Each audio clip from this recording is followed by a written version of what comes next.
Greetings, everyone. Welcome to episode 3. I know it seems like forever, right? 5 months ago. Tonight's video was inspired by Pakor Leonard Elmera, who did a video similar to this. If you're not familiar with him, he's in the Haitian voodoo scene. I know what you're thinking, what's a white boy listening to someone in the Haitian voodoo scene? Don't worry about that. I'm not into voodoo. I know my place. That's a whole can of beans for another day.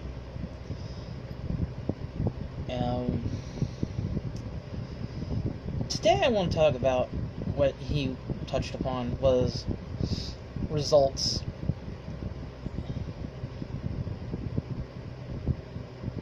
A lot of people, when they do magic or go to someone to do a spell for them, they immediately expect results. They want whatever you're calling upon to manifest itself right then and there in front of you, or they expect it to happen right away. Excuse me. It doesn't work like that, and I'm guilty of this in my early days of magic too.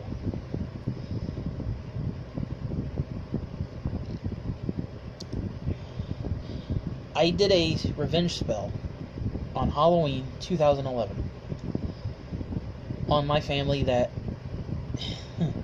was persecuting me. And it's just now showing itself. 5 years later, and it's just now showing itself.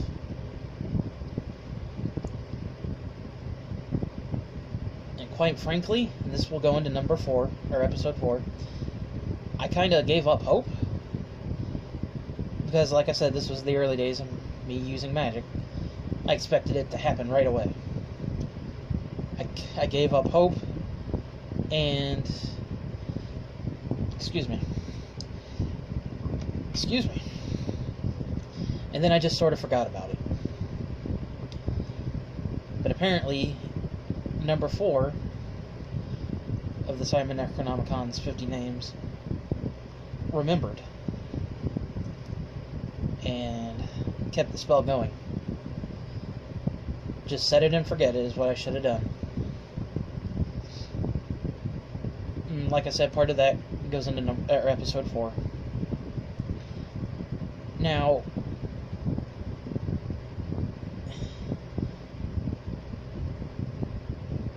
I expected money to happen right away when I use money spells. Because we all do. That's like the second most common spell anybody does, or goes to do, is love and money. When I first did money spells,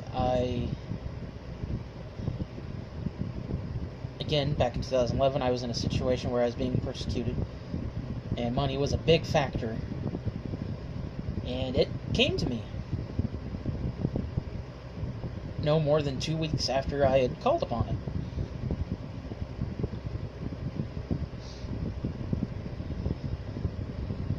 And at the time, that was my fastest working spell. Then when I did my second revenge spell, I did get instant results,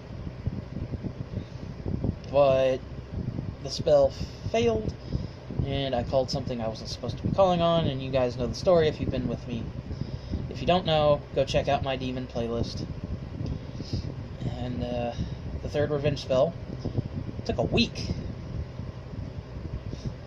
Of course, I had the willpower and the drive then.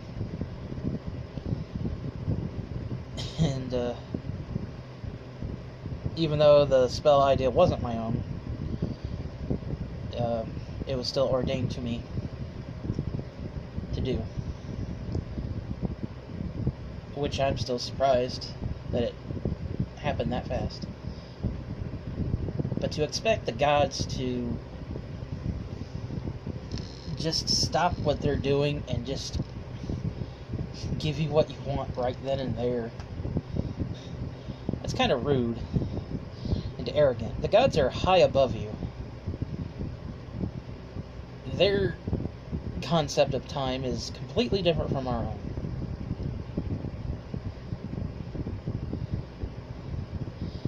Just like ours is completely different of theirs. 2 minutes here could be 2 millennium there. We don't know.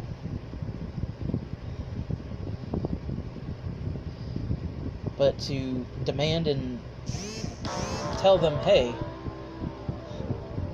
give it to me now, just seems kind of rude and arrogant. And, goddamn nap. We're having an unseasonably warm spell here in Indiana. So, the bugs have not gone away. But that's all I really wanted to say, is don't expect the gods to give it to you right then and there. Especially if it's a spell like money, you know, where you can do your part too. Like when I worked with Ziku, you know, the first couple of times, you know, they were great. I didn't have to do a damn thing. But the more I called upon him and took advantage of this, the more he decided to slow things down. And I'm talking change here, $2 there, $20 here, exchanging the money that I would have used to buy the item for the item. Like, again, I needed a tire, and I got a tire instead. So, now, certain situations you may want to do your spell ahead of time, like looking for a job, which I need to be doing here shortly. It's good to do it ahead of time, because, again, the gods' concept of time works completely different than ours. So, it could happen today, it could happen tomorrow, it could happen at the end of the year. Who knows? So, that's all I really wanted to say, and I'll see you guys in episode 4. Thanks for watching.